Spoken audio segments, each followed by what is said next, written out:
Okay, good morning, everybody, and Happy New Year. Welcome to another year of United States Studies Centre content and programming. And indeed, this kickoff webinar today is a look ahead at what to expect in US politics and policy in what's going to be a big year for the United States and for the world and in 2022. I'm Professor Simon Jackman. I'm the Chief Executive Officer of the United States Study Centre at the University of Sydney. And of course, the University of Sydney stands on the traditional lands of the Gadigal people, part of the Eora Nation. And we pay our respects to elders past, present, and emerging, and indeed to First Nations peoples from wherever you may be joining us today. And we are joined today by some of my colleagues at the US Study Centre. Bruce Wolpe is joining us, and there is Joe Biden in the background there. Bruce's TV there. Well done getting that. Who's carrying that here in Australia, Bruce? We're following them, they're following us. Okay, very good. Bruce, of course, a non-resident fellow with the US Study Centre, and has been with us for a number of years now, and a frequent and prominent presence in Australian media and commentary, wearing his USSC hat, which we're enormously grateful for. We're also joined by Gorana Grigic, who is in Zagreb, Croatia. Have I got that right? Good evening, Gorana, to you. Good evening, good day, good morning. Thank you for staying up late there in your part of the world. And of course, Gorana, a member of the faculty at the University of Sydney in the Department of Politics and International Relations, and a secondee to the United States Study Centre. And we're delighted to have Gorana as part of our team at US Study Centre, and delighted that she's able to pursue her research interests with those trips back to Europe, and we'll get into that. Actually, will be a key input to today's webinar. And we're also joined by Jared Monshane. Jared, good morning. Good morning. Jared, our research coordinator at the United States Study Centre, formerly at the Council of Foreign Relations and Bloomberg, and wore a few hats in his time in the United States before coming to Australia and becoming such a valuable member of the United States Study Centre team. And as we've been introducing ourselves this morning here, Biden's press conference just went past the 1 hour mark there in Washington, D.C. He's actually been making a little bit of news, and I might get into that. Indeed, my kickoff question was going to be to Bruce, a look ahead at particularly the legislative agenda, which I think for all of us who observe American politics from afar, Democrats would sort of, I don't think it's a controversial point to make, Bruce, that some sort of impatience or some with one another in some cases, but with generally with on the one hand the ambition, that naturally accompanies taking the White House, having Congress and the Senate, House and Senate. But that legislative agenda hasn't quite gone as far as many Democrats hoped it might have. And Biden was asked about that directly multiple times this morning. I'm just wondering if you could perhaps give us your take on the state of play with the Biden legislative agenda, what to expect between now and the midterms in 2022, and perhaps, Bruce, even summarizing some of the news that the president made about what's likely to happen to that legislative agenda. Thank you, Simon. Garana, wonderful to have you from Zagreb and everything going on in Europe. So important. And Jared, as always, terrific to be with you. Where we are today, there's just some context as to where Biden is going into the press conference that's still occurring in the White House. And I mean, he is the president. And the context is at year one, he is the president, but he's not winning. He knows what he wants to achieve, but he can't obtain it yet. He made an historic vice presidential choice, but very few believe that she is succeeding. He understands the world, but war may break out over Ukraine and down the road over Taiwan. He is not close to a nuclear deal with Iran, and Kim Jong-un in North Korea is off the grid and testing missiles. His party is united behind him now. I know people talk about Democratic divisiveness, but the fact is 98% of the Democratic Party in Congress has voted for the Biden agenda. And there are a couple holdouts. After November, that will be a game changer, of course, with the political scene looking ahead to 2024 presidential elections, and then absorbing what will happen in the midterm. Biden came in and today in his press conference made some optimistic points about where the country is, that there has been progress on COVID, inflation is being dealt with, supply chain and so forth, and that his Build Back Better program is really the answer to lowering costs for the American people, and that it needs to be passed. And then he went into some tactical issues as to how that's done. I don't think that today alone really is a reset for him. And I think the big question looking at the year ahead in Congress is, have we seen the apogee of the Biden administration, what it can accomplish? Can he accomplish more? Can he really find the key to the lock on his domestic agenda and get that through? Can he find the key to the lock on voting rights, which actually in political terms for the Democratic Party, I think is as important as anything else, because so many people of color voted for him. And a year later, they're saying, what have you done for us? And so the question of enthusiasm going to the polls, and we know Republicans are highly enthusiastic going to the polls, Trumpism, and just feeling that the country is in trouble on crime, on immigration, on inflation, other hot button issues. If Democratic enthusiasm is waning because of underperformance by the president in the White House, that will hurt in November. So this will be a momentous year, very momentous year, as to how much more he can accomplish and secure his agenda before Republicans have gains in the midterms, and then what that means, and withstanding then the next Congress that could come in January. Thanks, Bruce. On the tactical announcements that you alluded to there, one thing the president did say, I thought it was noteworthy, a breakup of Triple B, a Build Back Better. Biden echoed the words used by a reporter who asked the question, are you going to have to break it up to get it through? And he said, he actually used the words himself, break it up. I think, that's just, I think, being politically realistic, and Biden's answer went on to say as much. I think break it up actually can mean paring it down from where it is, but keeping it as a package and getting it through. So it's ambiguous now. I think he wants that ambiguity to see how far he can go with what he has. But the point is, he hasn't given up. But still, the fact is, the votes aren't there, and that is a real point of political danger for him. That's right. That's right. The other point I want to draw out, I think we'll just do a whip around.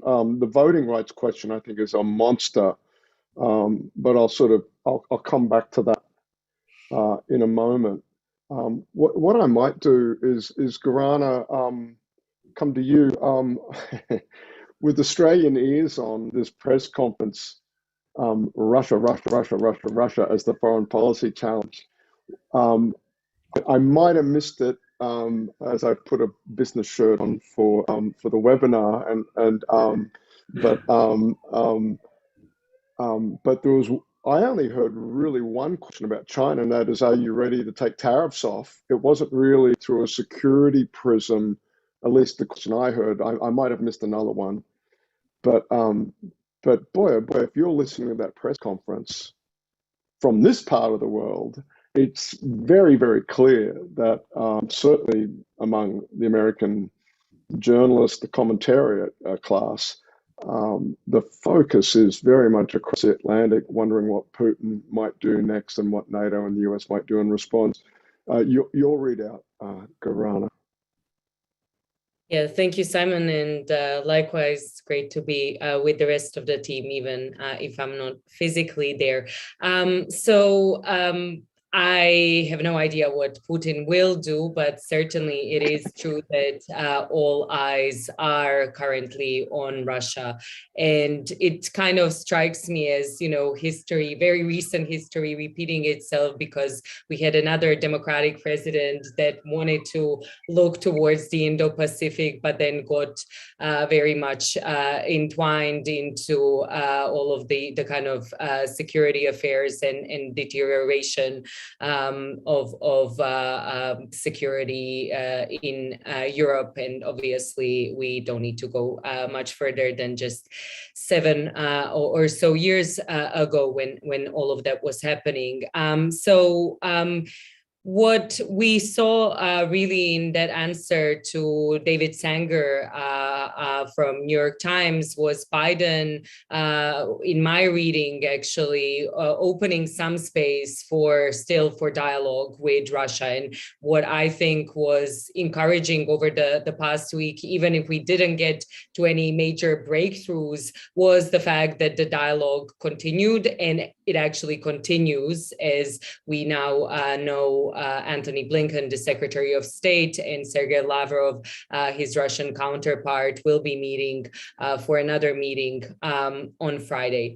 So what we see in terms of just US-Russia relations is obviously that, there is this kind of set bandwidth on part of the administration to deal with foreign policy issues, which then chews up potentially, the kind of broader space. Not to say that people aren't dealing with with China at the moment, but that certainly this is something that takes precedence over other issues. And again, this has to be said in the context also for Australia and for actually regional audiences, and I'm talking about the Indo-Pacific region, that there is this maybe a kind of a vindication or even validation of some of those fears when Biden was getting into the office, that because this administration was so oriented towards transatlantic affairs, which was great for Europeans, it meant that maybe the Indo-Pacific is going to get sidelined. And then we obviously saw what happened with the announcement of AUKUS and so on. And now it kind of feels, at least for the Indo-Pac, that again, it's being somewhat deprioritized, given the kind of acuteness of this threat, which shouldn't be underplayed, but at the same time, we also shouldn't be overplaying it and augmenting it at the same time, because there is also a part of that story which goes towards the kind of Putin being this a good tactician, maybe not a great strategist necessarily, but he seems to play those cards well when he's handed those, and he continues to be unhappy with security architecture in Europe, which obviously is what has propelled this and what is further generating the crisis. Thanks, Grant. I want to come back to that in a moment in the context of US domestic politics. That just to put it in everybody's mind, expect me to come back to you on this one, but Russia v. China as things that the Republicans will run on against Biden and the Democrats in November. But hold that thought. Jared, coming to you. Look, one of the things that we're tracking at the US Study Center, we're currently working our way through a ton of polling data that we just got back from the field on, generally around the question about social cohesion in the United States at the moment. We haven't talked about Republicans yet. So far, our 15 minutes of conversation is very much focused on what Biden's up to. But I'm wondering if you could give us perhaps a few thoughts about an assessment of the current state of the country more broadly as we head in to this election context. And indeed, it goes to some of the issues we were just talking about with Bruce, and that is the ability of Biden to get any compromise across the aisle, and indeed, to some extent, holding his own party together in the face of, incredible levels of polarization in the United States. Why is this the case, Jared? And how's it going to play out in the specific context of a midterm election year? Yeah, I think as someone still in their 30s, my generation and younger, we're all often criticized of being overly dramatic and always saying, oh, everything's amazing or everything's terrible. But actually, if you look at the polling of the whole country, that's exactly what people are saying. And the swings are just so dramatic. So in June, Gallup has a poll about whether Americans feel they are thriving or not. They had a 14-year record high in June of last year of 59.2%. But then in November, December, it dropped 4.1 percentage points to 55.1%. The biggest drop, the second biggest drop ever, except for the first when COVID first hit in 2020. And it shows you, though, that people are really positive, then they're very negative, and people are confused. And also, I think more than anything else, as much as President Biden talks about his economic gains and what his administration has seen, the record numbers of jobs added, pretty impressive decrease in unemployment, the American people are not feeling it. They're really not. If you look at the day-to-day lived experience in America, you can see that America socially is tearing itself apart in many ways. In 2020, murders in the U.S. increased by more than 27%, the largest percentage increase in 60 years. And then last year, murders went up again. Shootings and murders decreased slightly from the increase in 2020, but still, it's unbelievable. Even car crashes went up 18.4% in 2021. And then we're all seeing the same viral stories about the unruly passengers on airplanes and school board meetings breaking out into fights. And every aspect of US society is facing pressure. And folks are pointing to a number of different culprits, whether it be the changing policing after the George Floyd murders, or whether it be the pandemic, which, in my opinion, you're not seeing the same sort of unruly issues in other parts of the world that you are. But then a lot of folks on the left in particular are pointing to guns. But what's interesting about the gun story, and it's as an American living in Australia, and this is something that I get asked about all the time. Why doesn't America have healthcare or gun control? And with guns, what's remarkable is that usually under Democratic presidents, gun purchases go up, right? That's a known thing. And President Obama was the best thing that ever happened to the NRA in many ways, because they had record numbers of gun purchases when he was inaugurated. But what we're seeing now, and it started under Trump, but is continuing under Biden, is that it's become bipartisan. Americans are increasingly afraid, and they are buying more guns. And the data is pretty clear that an increase in gun purchases leads to an increase in violence. And so it's a pretty worrying situation where we are now talking to people like Barbara F. Walter. She has a book out called How Civil War Starts. And she was working with the CIA on looking at how to predict civil wars in other countries. And now she's turning that focus inward. And this is worrying stuff, where for so long, the Foreign Policy Committee was focused on foreign policy. And now the line is blurred, and the domestic is the foreign is the domestic. And so I think moving forward, to answer your question, the Biden administration is some folks, as Bruce was pointing out before we started, are saying they're doing too much and they need to just focus on the economy. But in many ways, Americans want a lot. They just feel overwhelmed. And so they're expecting a lot from the Biden administration, and they just feel like they're not delivering. But with that said, I think one thing to say about President Biden is, as much as people are counting him down and out, it's important to know that 2 years ago, he was also counted as down and out. Before South Carolina, everyone was saying, oh, just give it up already. His own team has said, they talked about closing down the campaign and how to pay people out and all this stuff, but he turned it around. So I think there's plenty of time left for him to turn around before the midterms, but on the whole, that doesn't address the systemic challenges that America's facing. Wow, that's sobering, Jared. And I did see Barbara Walters' she's been doing quite a bit of media promoting the book of late, and indeed, I knew her when I was US based, and indeed the Political Instability Task Force set up originally by then Vice President Gore, and then went over to the CIA as sort of a standing project engaging a number of colleagues of mine from academia. It is remarkable that the theoretical categories and all the modeling and indeed that was a very hard-nosed empirical predictive project trying to actually help analysts at the CIA. What are the signs that a country is about to perhaps fall into violence? The US has moved on a scale that goes from -10 to 10. US used to be at the high point, 10 stable, mature, democracy, strong institutions. Now to 5.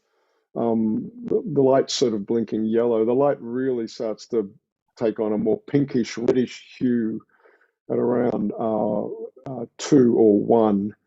And it's in that intermediate zone where you get the risk of societal level violence. Groups, small groups to medium-sized groups to large-scale groups starting to organize against one another and take up arms against one another, up through and including outright full-on civil war, by the way. But that, the US has taken a big step over the last little while in that. Now it's still in a zone where I don't think anybody's about to say it's more likely than not. But it is very confronting, as you pointed out, that many of the scholars I know, Barbara included, who work work in that domain, are now turning their gaze back to the United States as a case where to be monitored.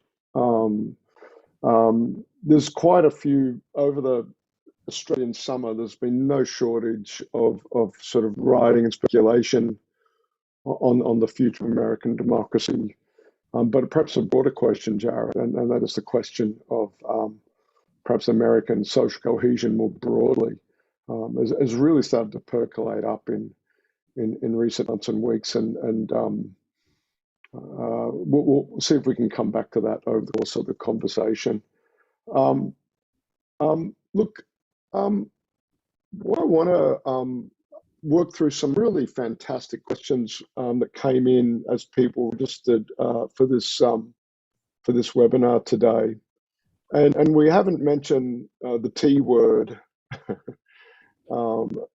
as yet, and that is of course Donald Trump. But our immediate focus, perhaps in a webinar looking at 22, is the midterm elections. But Bruce, you first of all, is 22 sort of how important is 2022 for 2024? And I guess my sense, and tell me if you disagree, is that the nomination is Trump's if he wants it in 24. Is that your sense? And can you perhaps give us the Bruce Waltby version of, say, what 22 through 24 looks like if Republicans take the House, as seems quite likely in 22? Thank you. For the midterms, I do think that the Republicans will take the House. I've seen solid projections. First of all, the margin is 4 seats. Average in a first term midterm election is 24, 25 seats. I've seen responsible projections of 35 seats. On gerrymandering alone, Republicans have gained probably 8 seats. Democrats have also done well in some states like New York and Illinois, and people know how to. There was a congressman from California, Philip Burton, who was just fantastic, and he drew a map in the 1980s. And it had a Democratic district in San Francisco, not connected by land, only by water. And they said, Phil, why'd you do that? He said, that's my contribution to modern art. And that is what is happening in gerrymandering seats all around the country. Trump, as we know, is the dominant force in the party, and has several objectives. First, he wants to purge all those Republicans who voted against him. Second, he wants to endorse Republicans who are going to support him. And third, when they take back the House, he's going to say, well, you took back the House because of me, and so you're loyal to me. Second, on Trump, everyone who talks with him comes away with the impression, journalist, political colleague, whatever, that he's going to run. So I think we have to take those impressions at their face value and say, yeah, he's going to run. And so he's going to run until he decides not to run. Third, right after the midterms is the time. What does he want to do? He wants to own the field and dissuade competitors from contesting against him. And he hates contests against him. And so he will have to move, I believe, early in order to try after November. So between November and Christmas or January, to clear the field.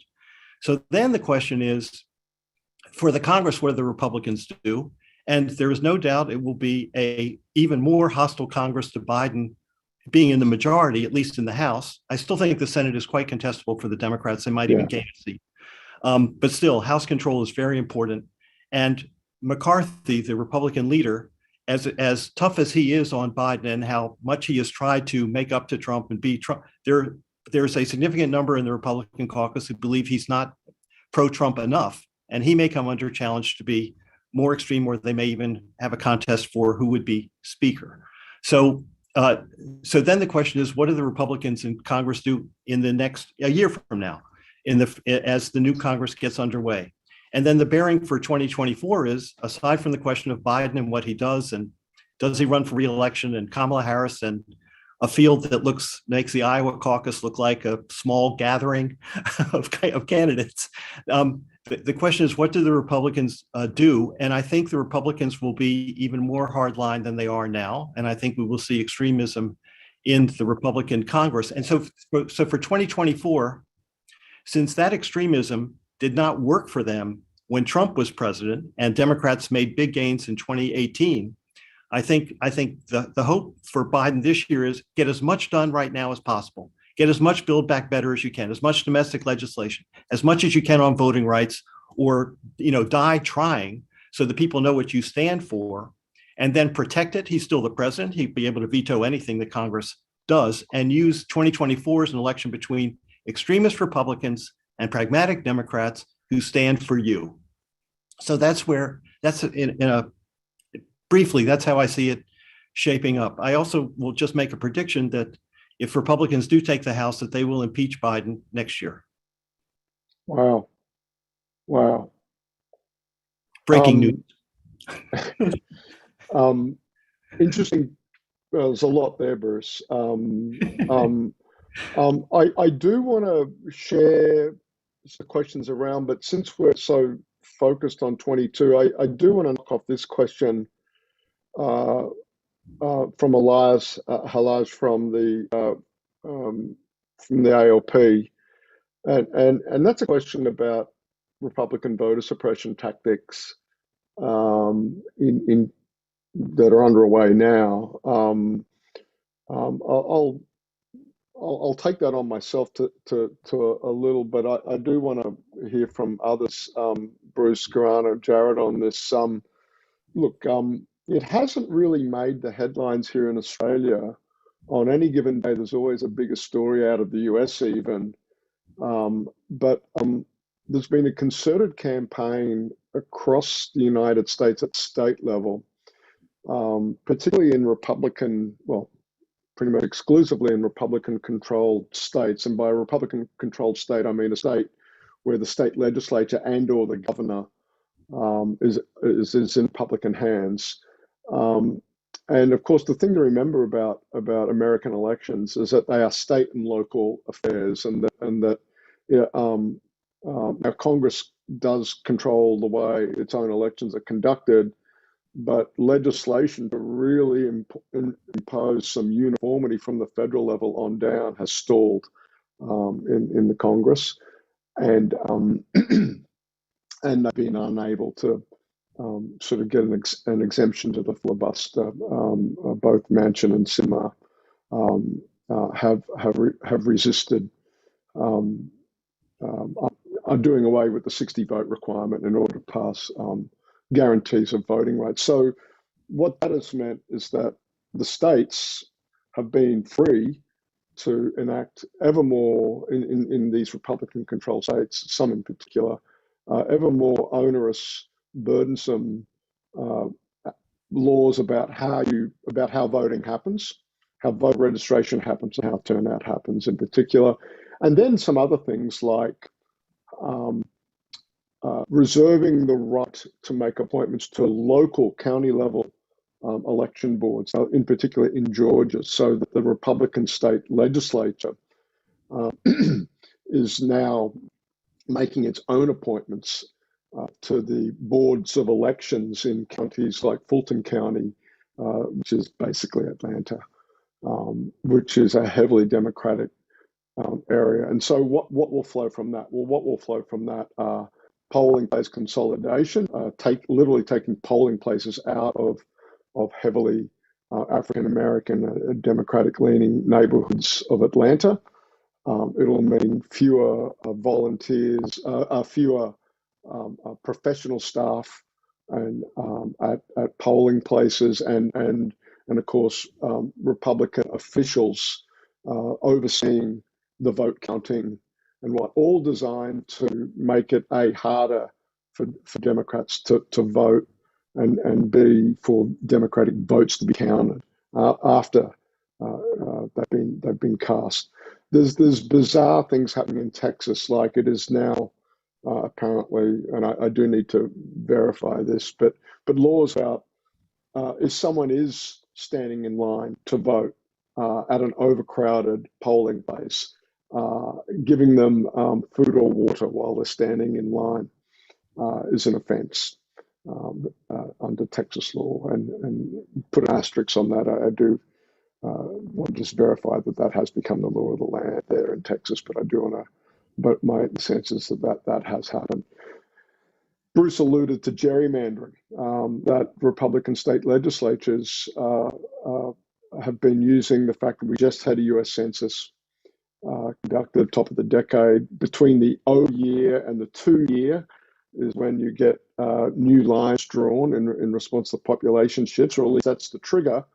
And then taking advantage of GIS technology and whatnot, it's possible now to draw with almost surgical precision maps that satisfy quite weak constitutional criteria about equal population, but nonetheless do a fantastic job of locking up the Democratic vote in a small number of districts and very efficiently spreading Republican votes, sometimes that constitutes a minority of votes in a state, such that that converts into majorities of seats and hence control in not just state legislatures, but in congressional delegations. So all those things have been happening over the last, I'd say, 9 months or so in the United States, and are really setting the stage for, I think, an electoral cycle where Republicans certainly put a thumb on the scale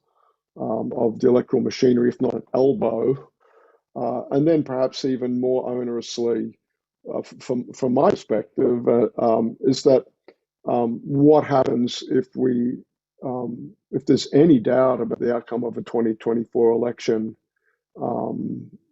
after those onerous, burdensome voting laws have been passed, if there's still, what does a repeat of the January 6th fiasco look like in January of 25? So now, if the House is in Republican hands, if state legislatures have reserved the right to, come up with their own slates of electors, if Congress does not amend the Electoral Count Act that tries to remove some of the wriggle room about which electors are seated. And so there's already a lot of, I think, quite undemocratic, frankly, things that have happened in the United States over the last couple of months. But I think there's even more that might drop between now and not necessarily the 22 midterms, but perhaps the 24 presidential election. And that's got a lot of election scholars, myself included, quite concerned about the direction the United States is going. And we call it democratic backsliding. And there's, and I'll just conclude by noting that in political science, the definition of a democracy is often very simply put like this. Did you have a free and fair election? And did the loser concede power, a transfer of power to the winner? We almost didn't have that last time. We almost did not have the transfer of power. There was a concerted effort to usurp the election result, and that effort continues, to be quite blunt about it, towards, in a million little ways, those changes to voter registration, voter turnout, but perhaps in some bigger ways that I'm fearful we may see come to play in 2024. And so there we go. We've got the Simon talking about voting and democratic reforms, quote unquote, out of the way. And Simon, if I can just grab the mic. Please. Here. No, I do thoroughly agree with that. And I would just, on that latter point around the peaceful transfer of power, I mean, we are talking about January 6th insurrection. And depending on, how you measure these sort of incidents, that wasn't a peaceful protest, right? And we can then also point to that episode as actually something that further eroded American democracy. But not just that, and I'm here putting on that head of the foreign policy person, sure. It has hurt American image abroad. There is absolutely no doubt about that. And if we think just back to early December, when Biden administration decided to go ahead with the Summit for Democracy, which in itself isn't, a bad idea, as we see basically the state of democracy around the world erode over the past decade and a half. So this is not something that happened just under Trump. This is a long-standing trend now, right? That we are seeing the decay in the quality of democracies out there, because we can also put that on a scale, but also in the number of actually states that could be veritably, or regimes that could be very veritably classified as democracies. So in those kind of terms, and if we think about, back to the Cold War years, it did matter what happened in the United States for the way that it conducts its foreign policy and the credibility with which it's actually able to set the agenda, right? So if you think about the reforms, the civil rights reforms and movement in the 60s, this was crucial to US foreign relations. And this is something, again, that is coming front and center in many ways. And especially as, we see often these kind of characterizations of the major power struggle being defined also in ideological terms, not just geopolitical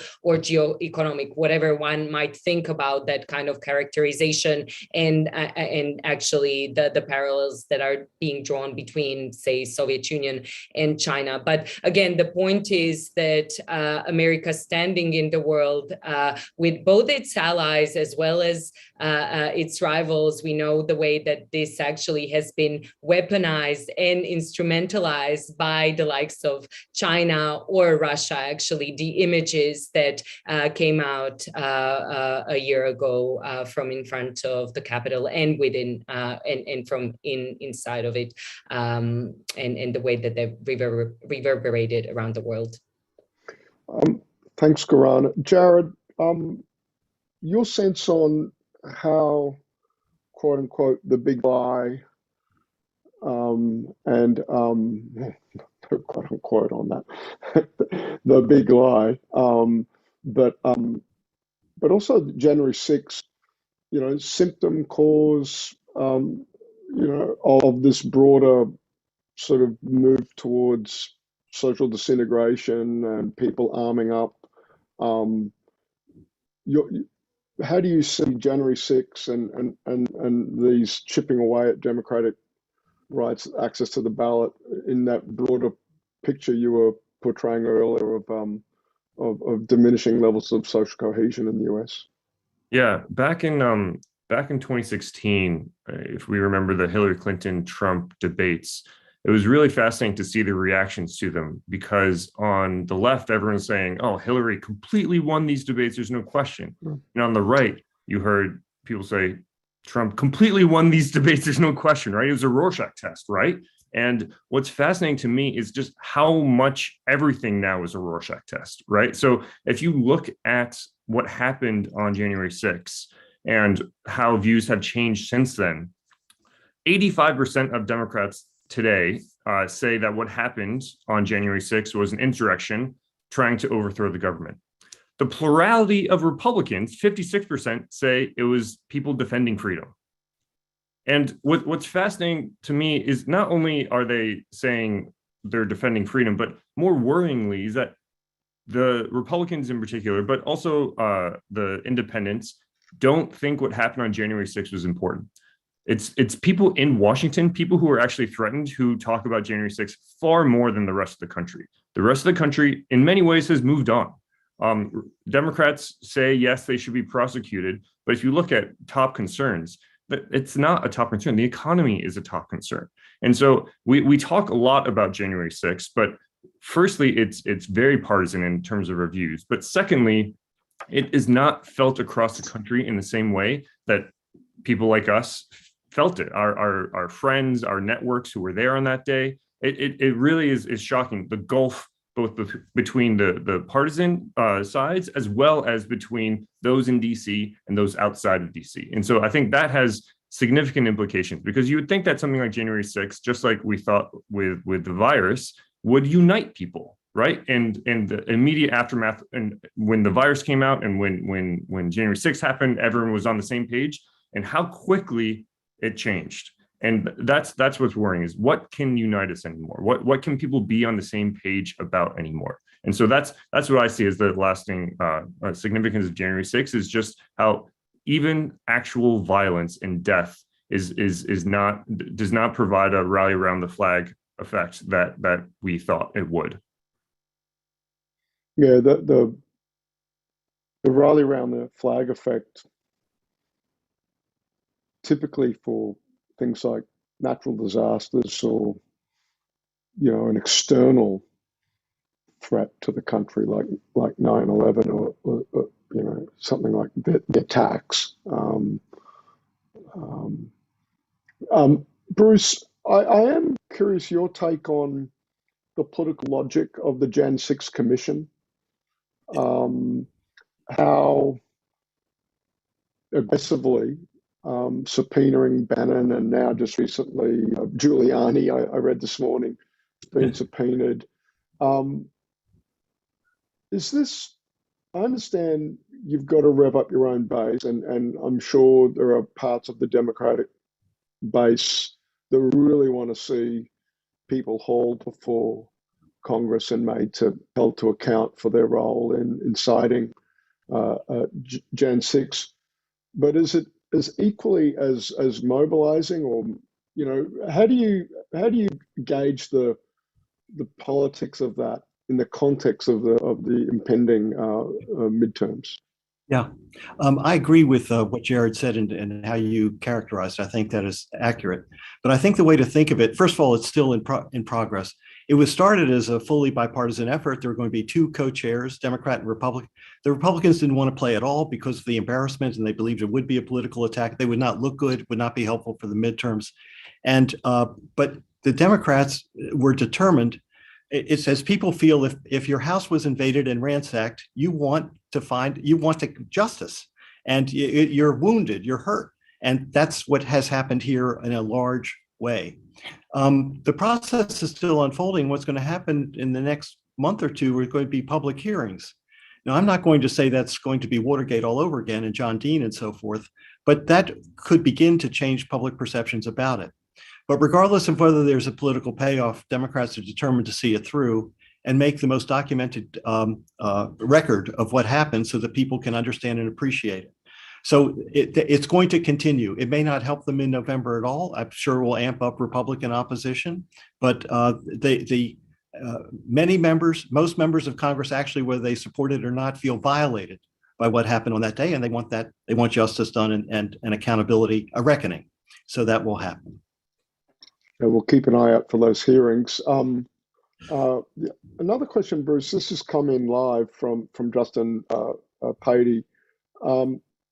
Quote, is it remotely possible that Sinema and Manchin will realize they have to allow passage of some of the outstanding agenda of the president and allow some reform of the filibuster, at least on voting rights? I do. And what's been presented by Schumer, the Democratic leader in the Senate, is we'll have a separate procedure on the filibuster on this legislation. And the last time that the filibuster was broken on a civil rights issue goes back to the 60s in the Voting Rights Act and the Civil Rights Act. And that was when you had a full filibuster. You took the floor and everyone was Jimmy Stewart and everything like that. But what the filibuster on voting rights in the 60s went for 60 days. And over that time, people could hear it and see it and realize that the white supremacist position had no standing. And over time, that majority against the voting rights bill eroded and ultimately was beaten. And so this becomes a holy crusade. And going back to what you said earlier about voter suppression and what it looks like, and Biden mentioned it in the press conference, I think in November, even in states where the most restrictive election laws have been passed, that voters are going to come out and stand in line and take, it's the equivalent of being hosed down or, Bull Connor's people with dog. They're going to stand there and show, they're going to testify for democracy by enduring even the most repressive tactics to cast their votes for their candidates and show that they believe in democracy. And so I think that's a dynamic that will work to a certain degree and pay some benefits. But there's no doubt all the contentiousness that all three of you have talked about and the risk to American democracy that's posed, that is extremely powerful right now. Yeah, Georgia, for me, the incredible work that Stacey Abrams and Democratic ground game in Georgia around her, that she's sort of the notional kind of leader of, that is the tip of the spear. With the attempt by the state legislature but the counter mobilization that these things sometimes engender is really something to keep in mind. And for me,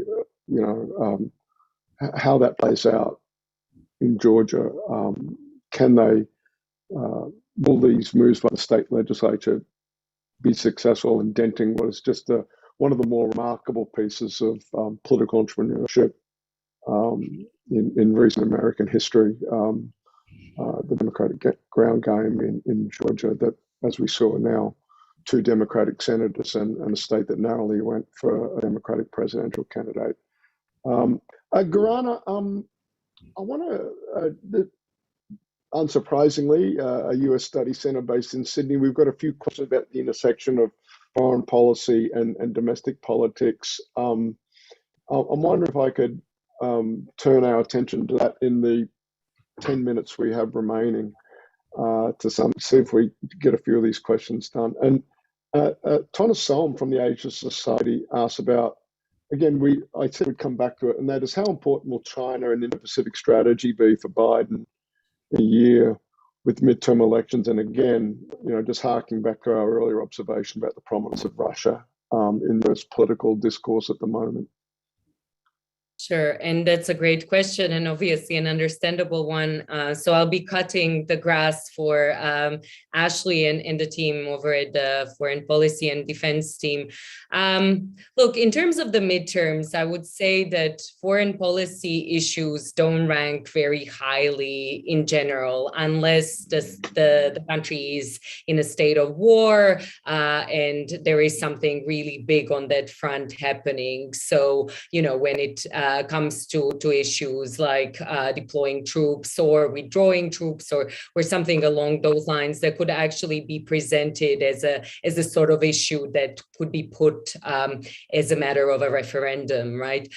So in that sense, I don't think it's going to feature in the midterms in a way that some of the issues that Bruce alluded to in the opening remarks will, right? Some of these, the way that various issues of domestic policy, of domestic wins and failures will be portrayed, and the way that Republicans will run with them.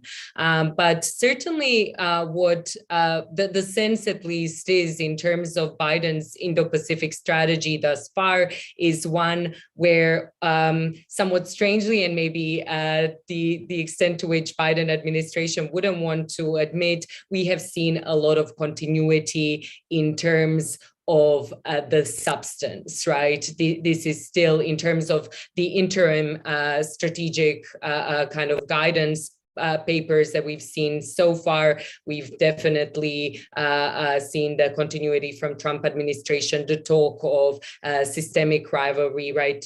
Great power rivalry, strategic competition, and some of these things are those that cut across both administrations. So meaning Trump and Biden. The difference is in the instruments that are used to actually execute this strategy. And here we see a lot more of Biden's at least talk about working with allies, with actually elevating some of the formats that might have already been recognized by the Trump administration, like the quadrilateral dialogue, the Quad, but also the introduction of some other minilateral forms of cooperation, as we've seen with the announcement of AUKUS, obviously, that has ruffled a lot of feathers, I can say, certainly as someone who's been going back and forth between Australia and Europe. And certainly, again, if I may, and just very briefly, kind of to privatize this space, to say that actually there is a lot more talk about transplanting the transatlantic cooperation into the Indo-Pacific, which is going to be something to follow in this year, precisely because both the European Union and NATO are about to unveil their strategic documents, which both have the acronym of SC. One is a strategic compass on part of the European Union that's coming up in just 2 months' time. And then in June, we are going to have the new strategic concept for NATO, the first one after over 10 years now, which will both have China feature very prominently in them. And so US and European allies have been working on these matters, especially when it comes to cooperation on trade, on technology, but there are also some indications that this could go as far as some defense cooperation with a limited number of European states. So this is maybe, again, a story that's maybe more interesting for policy wonks, I would say, than necessarily as an issue that's going to be put on the ballots, but certainly watch this space over the course of the year. And certainly, again, one other thing, Biden and his administration are would be very happy to see Europeans start punching a bit more of their weight behind these initiatives. Jared, your thoughts on, in the defense foreign policy space, what jumps out on the agenda on the US side? And I want you to perhaps look at that through two lenses. One is the impending, the electoral context. We've got the midterm coming, but also, from a position of Australian equities here, the diffusion of US strategic focus, the competition for US strategic attention between Russia and Europe and the Indo-Pacific. Sort of opening it up to you for a few observations as we get down to about 4 minutes to go.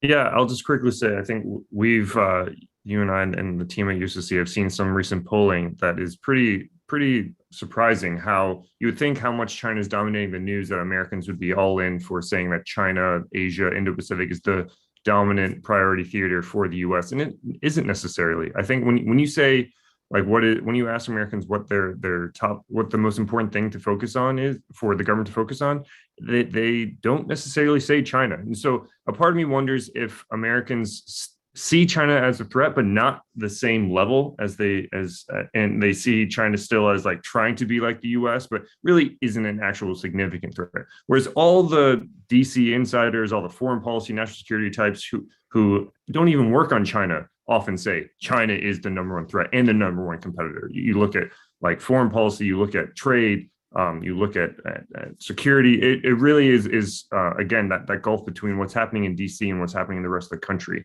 When you say allies to an average American, they think of Europe. They don't necessarily think of Asia. And so I think that's one thing that a lot of folks in DC are trying to process. How do we actually pivot not just the DC types to Asia because they're already there, but how do you pivot the rest of the country to understand the strategic importance of Asia? And so, yeah, I don't want to go beyond that to let Bruce get in a few words. Yeah, Bruce, the salience of foreign policy and security in midterm elections, perhaps this midterm election? Well, when the country is under threat and you're not meeting it, that's a problem. If Putin invades Ukraine, then it's going to be who lost Ukraine. And America will be weak. And then, Garana, does China take lessons from that and say, well, maybe we should move earlier on Taiwan than we otherwise want to?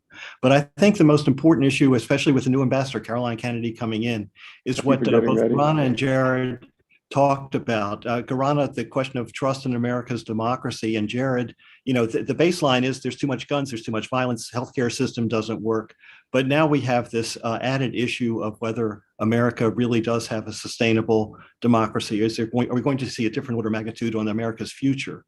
And so her mission, aside from managing the security and strategic intelligence military relationship, is going to be to project America's soft power and competence, as President Biden has acknowledged. We have work to do to show that America is back and will be vital for the future of Australia, the rest of the world.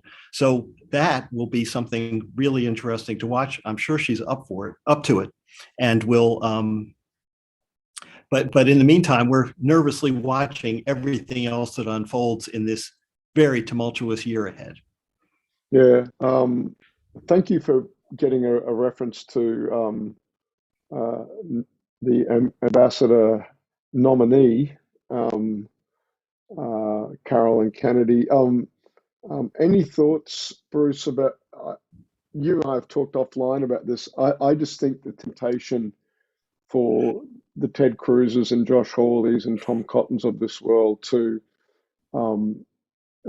conservative Republican senators to make life uncomfortable for her, just given the Kennedy name, that could be a rocky nomination road. But do you see that derailing or slowing down, or your take on that?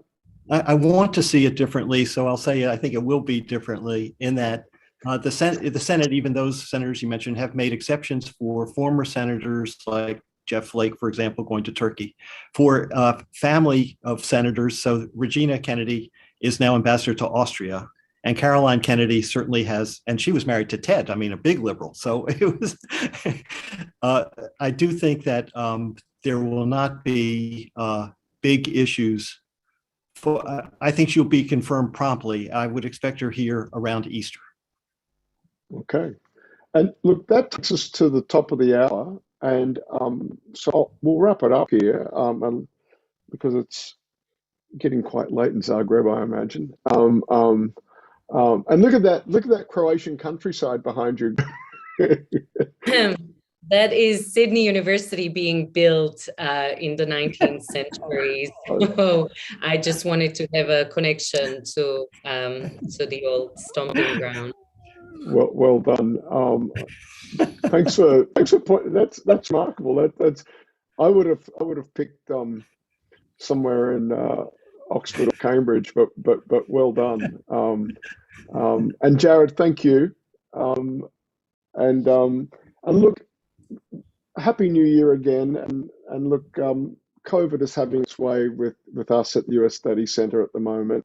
I won't go into details, but like many households and many institutions at the moment around Australia and indeed around the world, our people and their families are suffering at the moment, and our thoughts are with them, obviously, but our thoughts are also, we understand how this is impacting the households and families and way of living to so many of you, and we're so pleased that we're able to continue to bring content and fulfill the mission of the US Study Centre through this way. And so stay safe, stay sage, and may the US Study Centre help you, certainly with the latter, perhaps not the former. But thanks again, Bruce. Thanks, Grana. Thanks, Jared. Thanks to Janine, keeping us all squared away on the back end. And we'll see you at another webinar in the not too distant future.